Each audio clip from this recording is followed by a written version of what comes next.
Bienvenidos a este su espacio OK Psicólogo, en donde tendremos la oportunidad de compartir sobre aspectos fundamentales de la psicología y psicoterapia y aportar algunos elementos para implementar en la vida cotidiana. Iniciemos. Bienvenidos al espacio OK Psicólogo. Estaremos compartiendo con ustedes temáticas de interés general, esperando sea de su agrado y nos acompañen periódicamente en este su espacio. Hola a todos los que nos ven, soy la psicóloga Kenia Barrera, egresada de la Universidad Autónoma del Estado de Hidalgo. Para mí es un gusto compartir este espacio con mis compañeros y pues ahora con ustedes que esperemos nos estén viendo periódicamente. Hola, mi nombre es Gladys, soy psicóloga general. En estos momentos pues me siento muy contenta de poder compartir el espacio con mis colegas y al mismo tiempo poder compartirles información que será de gran utilidad para los psicólogos en formación, para aquellas personas que pues les inquietan algunas situaciones emocionales o psicológicas y para todo el público en general. Los invito a que sigan nuestras transmisiones, que las compartan y sobre todo que pues nos hagan llegar sus dudas también y preguntas. Hola, ¿qué tal? Soy la psicóloga María Fátima Cruz López, soy psicóloga educativa y me da mucho gusto estar con ustedes, esperando que nos sigan en todos los episodios que vamos a estar grabando, y es un espacio que espero que sea mucho de la ayuda para todos los psicólogos que están de nuevos en este proceso de dar el servicio a la comunidad en el área de la psicoterapia, porque al inicio pues es muy complicado, entonces ojalá les podamos guiar en este proceso de profesionalismo. Hola, buenas tardes, soy el psicólogo Jonathan Cárdenas Chávez.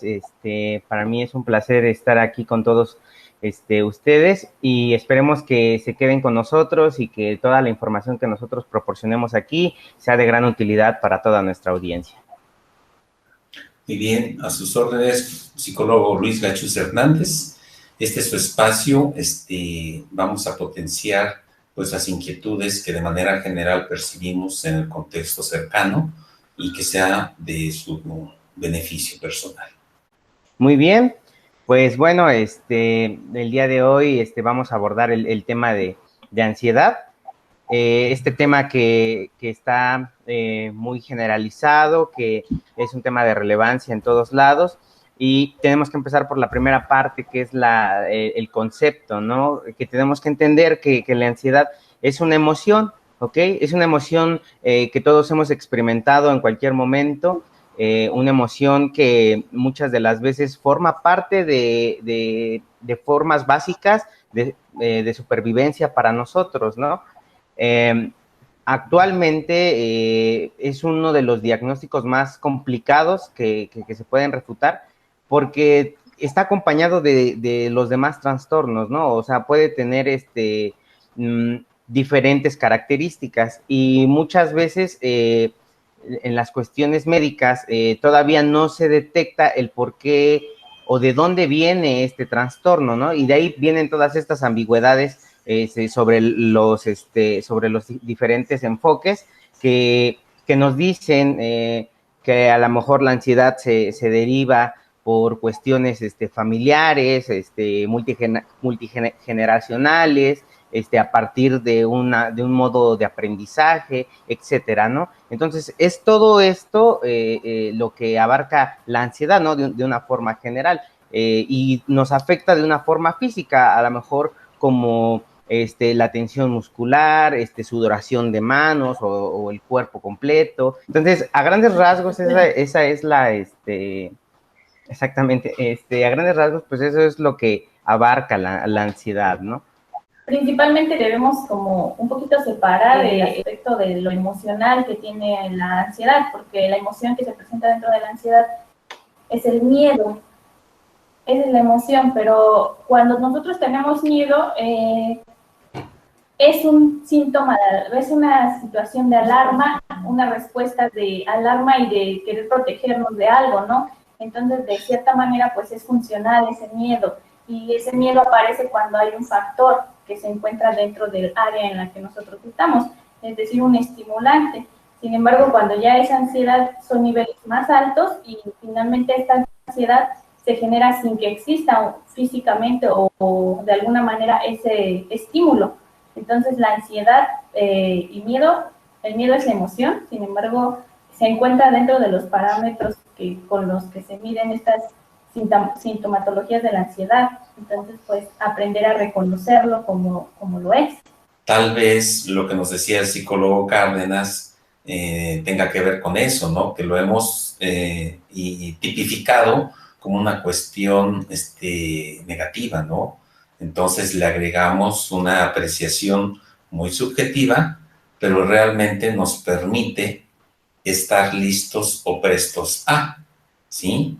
Para alguna actividad de riesgo, para alguna situación de nuestra vida cotidiana que nos movilice, que nos provoque para asegurarnos, ¿no? Para tener certeza y seguridad de algún hecho de la vida cotidiana. Yo creo que otra diferencia muy importante es que el miedo nos ayuda a reaccionar, o sea, es una función adaptativa que hace que nuestro cuerpo reaccione y la ansiedad no nos permite movernos, o sea, es una cosa que nos paraliza, o sea, puede estar ahí, pero no vamos a hacer nada. El miedo hace que nos demos cuenta de que estamos en una situación de riesgo y salgamos de esa situación y la ansiedad solo lo único que va a hacer es paralizarnos. Entonces, la psicóloga Kenia que el miedo es una respuesta neuropsicológica, la cual nos permite, pues, a partir de que el cerebro genera una idea y hay una reacción física, de manera cognitiva se va a empezar a ver una reacción, o sea, buscar la solución al problema o a la situación que se vive. La ansiedad sí de alguna manera nos paraliza o no sabemos cómo salir de esta situación, pero cuando ya es una ansiedad con niveles altos, cuando la sintomatología cada vez es más evidente y sobre todo permanente, o sea, ya tiene mayor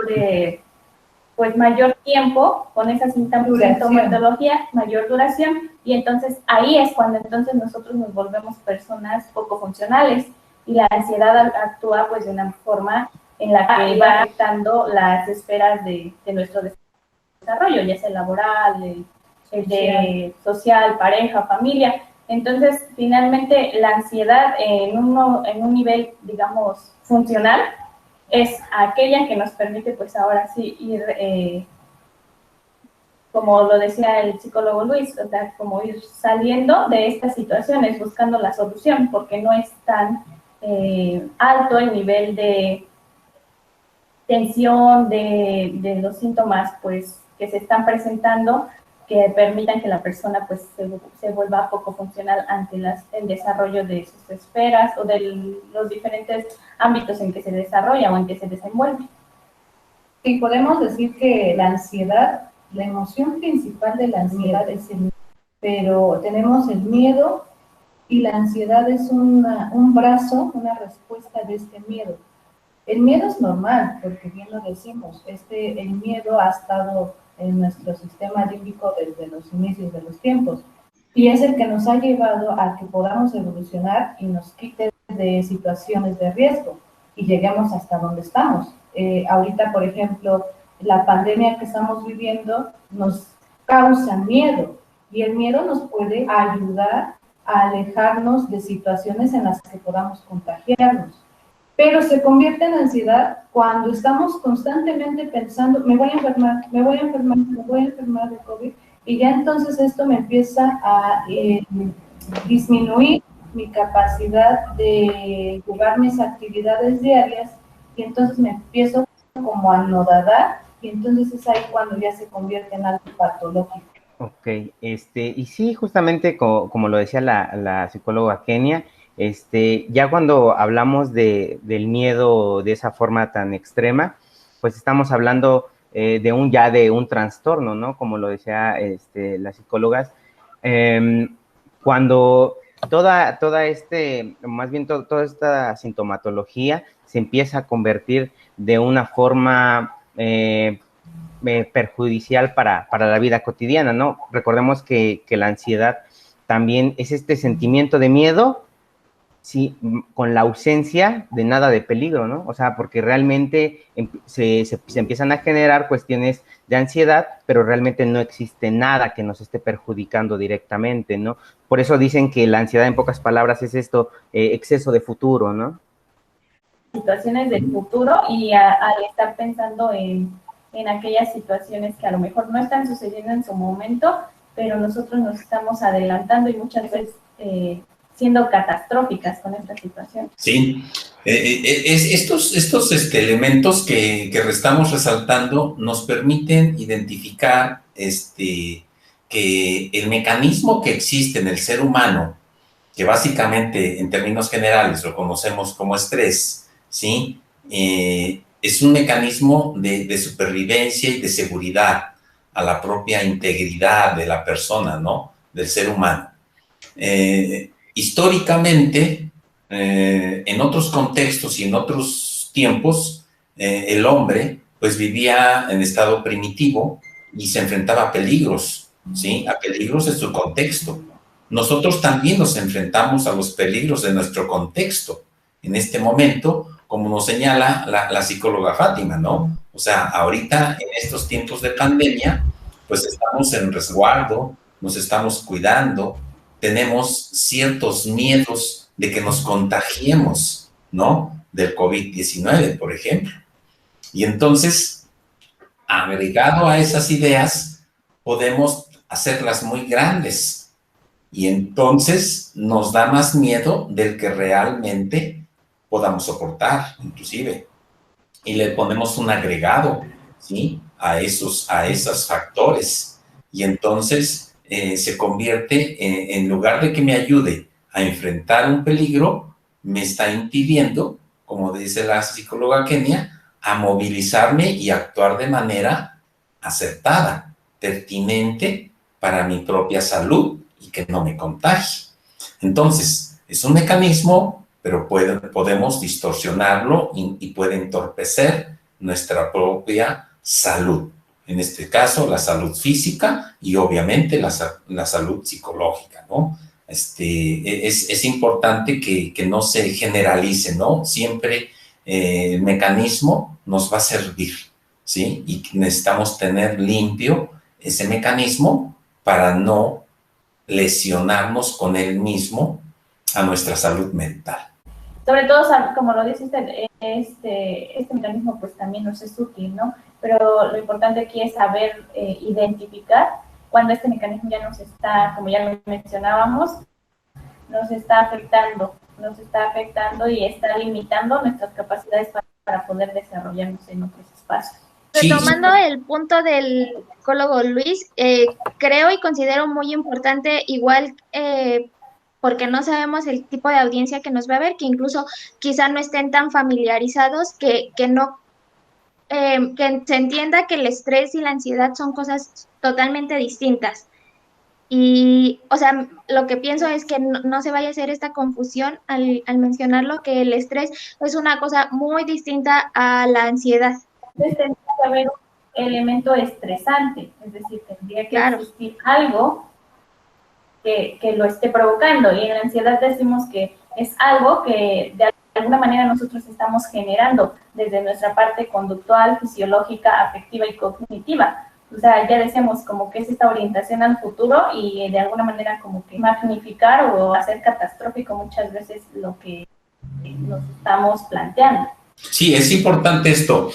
Yo creo que a lo mejor sería muy pertinente para nuestra propia audiencia el poder reconocer los síntomas característicos de la ansiedad, ¿no? En este caso, entonces, si estamos hablando de algunos síntomas, porque no es exhaustivo, pues estamos hablando a lo mejor un dolor de cabeza, un cansancio, inclusive tener alguna molestia en articulaciones, porque a lo mejor al dormir, pues apretamos las manos en posiciones poco sanas, inclusive para nuestro cuerpo, un exceso de sudoración de las manos, por ejemplo, dolor de cuello, de hombros, tener conductas como estar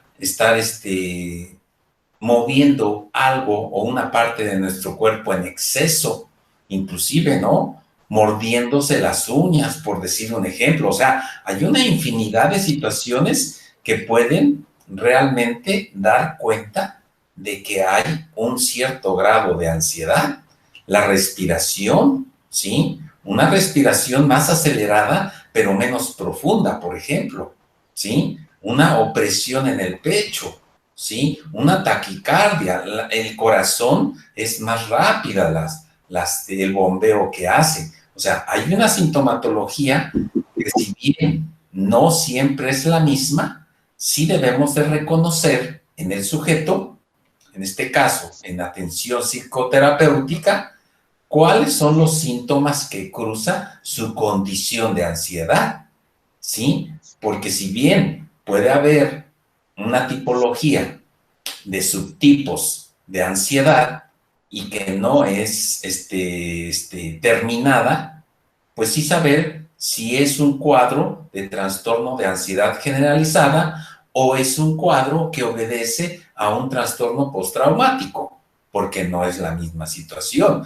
aun cuando la ansiedad se presenta, como decía el psicólogo Cárdenas, realmente en muchísimas o en la gran mayoría de las situaciones que pasamos de salud o de vida social, inclusive cuestiones cotidianas sin llegar a una patología realmente.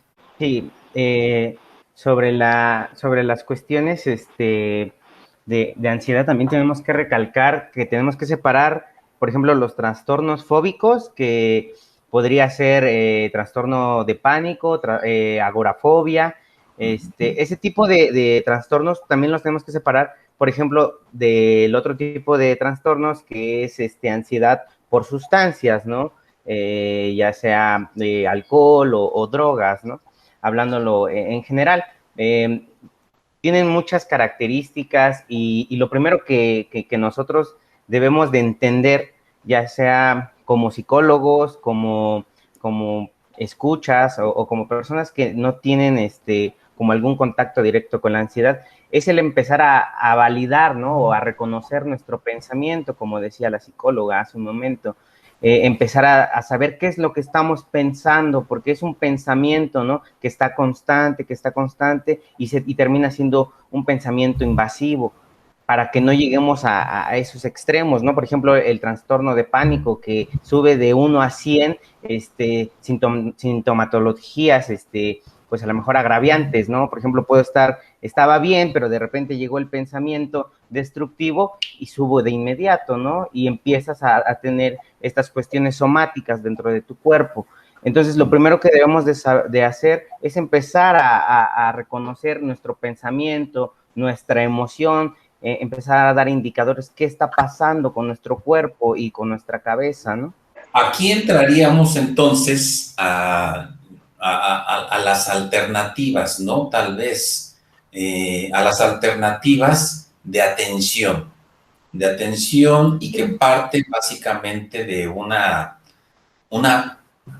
apreciación personal de cuál es nuestra condición, una conciencia del propio mecanismo que estamos viviendo, ¿no? Puede ser guiado, obviamente, si es psicoterapia, bueno, pues se debe de guiar ese reconocimiento, ¿no? Es importante partir de ahí porque si el sujeto es consciente que está en una condición poco saludable, pues tal vez pida ayuda, pero tal vez no lo reconoce o no alcanza a identificarlo y entonces requiere una ayuda externa totalmente, ¿no? O sea, la sintomatología que nos dice el psicólogo Cárdenas es cierto. Todos los subtipos de variantes, de acuerdo al DSM-5, por ejemplo, pues no es lo mismo, ¿sí? Una agorafobia con un estrés postraumático o un trastorno obsesivo compulsivo, ¿no? Entonces, eso es por decir algo, pero ya bajándolo a una cuestión más cotidiana, tal vez estamos pensando si nuestra pareja nos engaña, por ejemplo, ¿sí? Si nos sentimos inseguros, ¿sí? Porque salió a cierto lugar y con ciertas personas, ¿sí? O salí yo de viaje y estoy piense y piense si no van a robar mi casa, ¿no? O sea, o voy a salir con la familia y estoy piense y piense que la llanta se me va a reventar. Y entonces comienzan estos mecanismos a viciarse y no me permiten tener una tranquilidad. Por lo tanto, tendremos que abordar o considerar las técnicas de regulación de este mecanismo. Y ya podríamos entonces hablar de algunas alternativas que tengan que ver con cuestiones particulares, ya sea de enfoques psicológicos, ¿sí? O recomendaciones, pues las más cercanas, las más económicas para cualquier persona, ¿no? Ya sea en el ámbito psicoterapéutico o en la vida cotidiana.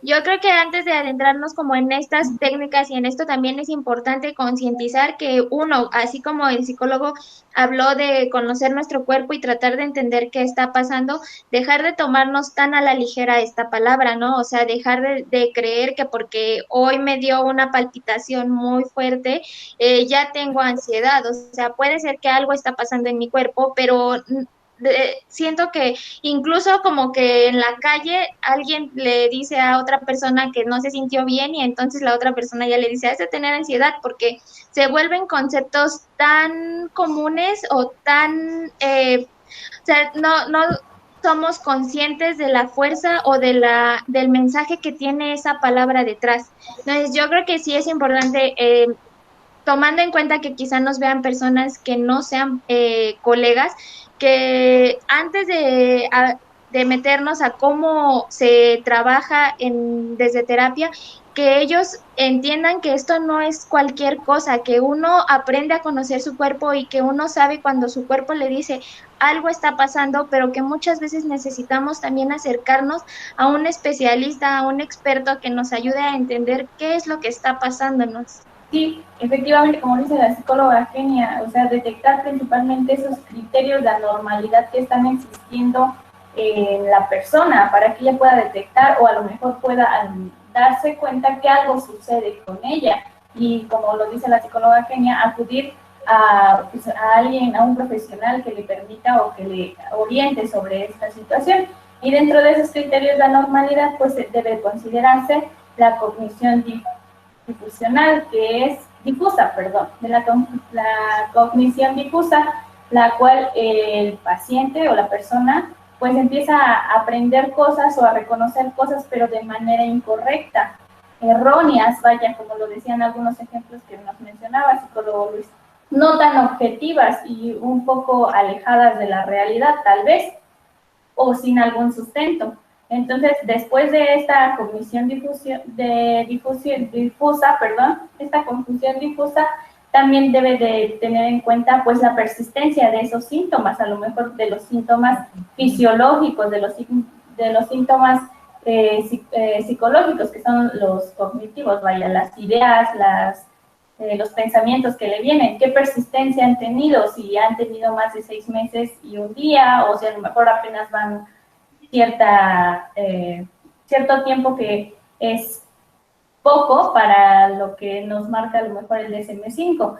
También la detección de funcionamiento, o sea, si esta persona está afectándose dentro de alguna de las áreas de desarrollo, y la hipersensibilidad a los estímulos, si a lo mejor ciertos estímulos que está detectando lo hacen se vuelve muy sensible, o luego ve algo y vuelve a recordar esa idea, o apenas si alguien menciona algo relacionado o a veces no tan relacionado al tema, ya empiece a recordar esas ideas poco racionales que está teniendo y a generar nuevas ideas. Entonces, estos criterios de anormalidad, si la persona empieza a darse cuenta que sus ideas no son tan racionales, que son poco objetivas, que su funcionamiento ha bajado ya sea en el área laboral, en el área familiar, o que la persistencia de los síntomas físicos está aumentando o se está presentando con mayor frecuencia, pues es ahí donde esta persona o este paciente debería acudir con un profesional y buscar la manera de erradicar esta situación, porque pudiera ser que en ese momento ya empiece a volverse una ansiedad empiece a entrar dentro del marco de los trastornos de ansiedad. Y como ya lo mencionaba el psicólogo, que estos trastornos, obviamente cada uno de ellos pues tiene sus criterios. Obvio, a partir de este análisis que se realice, pues se va a determinar si es alguno, cuál de estos trastornos es el que está presentando la persona.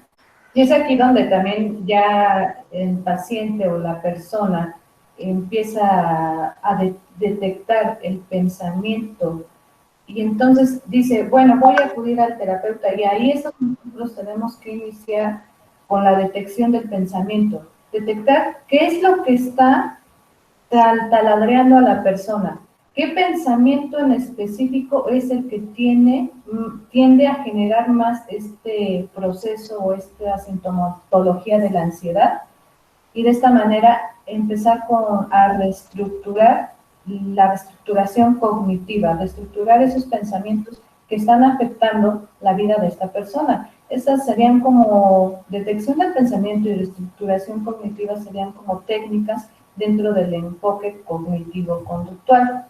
De ahí también podríamos apoyarnos a una relajación progresiva, porque recordemos que la ansiedad pues también tiene impacto en la salud fisiológica. Tenemos que ayudar a nuestro paciente a que controle la respiración, porque lo decía el psicólogo Luis, a veces nuestra respiración en las personas con ansiedad es corta, muy frecuente, pero no es una respiración correcta porque no es profunda. Entonces también ahí empezamos con técnicas que ahorita en estos tiempos de pandemia han estado muy latentes, que es el mindfulness, conciencia plena, empezar a conectar tu respiración con tu cuerpo, y de ahí podemos aprovechar que detectar el pensamiento y reestructurarlo a manera de que no sea una problemática y que se vaya disminuyendo gradualmente. Bien, a mí me gustaría compartir un caso. Por ejemplo, en los meses pasados estuve trabajando con un joven de 20 años. Este joven llega solicitando la atención psicoterapéutica y lo recibo, lo programo para cierto día, y en el momento de que llega al consultorio, lo primero que me pide es un espacio para pasar al baño. Entonces, como algo normal, pues lo guío y le muestro el lugar, pues el sanitario. Y yo lo espero sentado en el consultorio a que salga del sanitario. Llega y comenzamos la sesión. Obviamente su comportamiento tenía que ver con mucha inseguridad, con muchos problemas. Las demandas eran varias, ¿sí? Con unos vínculos de apego muy cercanos, por ejemplo, con la madre y con las cuestiones familiares. Y entonces, en el enfoque sistémico, pues obviamente esto es importante, marca una pauta los vínculos de apego con el grupo primario, en este caso la madre o los padres. Él como hijo único, 20 años, ¿sí? Y en una dinámica familiar muy planos emocionalmente, que inclusive él decía, todos nos conocen que somos muy secotes. Esa palabra la menciona él muchas veces, y en cada sesión él hacía referencia a que toda su familia eran muy secotes. Y cuando termina la sesión, la primera sesión, lo primero que me pide es pasar otra vez al baño. Otra vez va al sanitario. Entonces, obviamente no pudo pasar desapercibido para mí. En la segunda sesión me pide pasar al baño también otra vez llegando, antes de iniciar la sesión. Ya no me pide en la salida, pero en la tercera sesión, otra vez, lo primero que hace es pedir pasar al baño. Entonces, en cada situación es distinta, pero debemos de reconocer la cuestión contextual. ¿Bajo qué circunstancias se circunscribe el síntoma, en este caso, de una micción en exceso? ¿Sí? Producto de cuestiones de ansiedad, ¿sí? Y déjenme decirles que, por ejemplo, este caso Llega un momento en donde este joven, 20 años, muy reservado, pero tuvo buena confianza en el espacio y terminó pues soltando toda su situación que había vivido en su vida, ¿no? Principalmente desde el ámbito familiar, y tenía conflicto de romper ese desapego. Ese era su gran conflicto en términos generales, pero constituido por muchas demandas, ¿sí? Y llega el caso en donde la madre se comunica conmigo porque quiere estar en las sesiones. O sea, no le gustó la reacción del hijo en su dinámica familiar, ¿sí? Entonces, esto es producto, desde el enfoque sistémico, se le da lectura como, ¿sí?, a que la dinámica familiar, a que la sinergia del sistema se modifica. Y muchas veces no conviene a los intereses de algún actor. En este caso, por la propia jerarquía, como madre o padre, y además por cuestiones religiosas, pues no eran permitidas. Entonces vean cómo algo cotidiano nos lleva a una cuestión patológica posteriormente, ¿sí? Y él, en un proceso de consolidación del yo, porque 20 años, pues está en esa etapa, es coyuntural para su vida futura, ¿sí? Entonces, bien puede ser cualquier situación, puede ser la pareja, puede ser el hijo, puede ser por entrar a un nivel educativo distinto, puede ser por iniciar una relación, puede ser por iniciar un trabajo o por no tener trabajo, o sea, es diverso, totalmente, donde podemos reconocer síntomas de la ansiedad.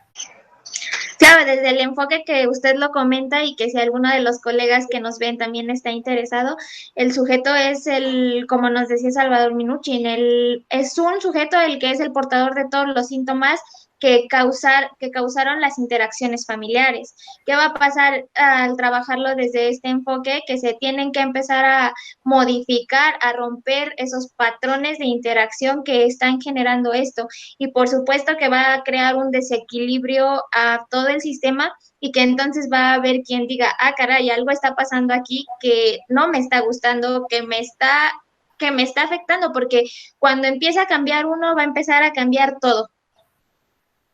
Y entonces estamos a veces tan acostumbrados a esos tipos de interacciones que no son tan funcionales, que cuando no soy yo el que los empieza a cambiar, me empiezo a preguntar y esa persona siempre va a ser tachada como el malo, como el que está traicionando, como el que le dio la espalda a la familia.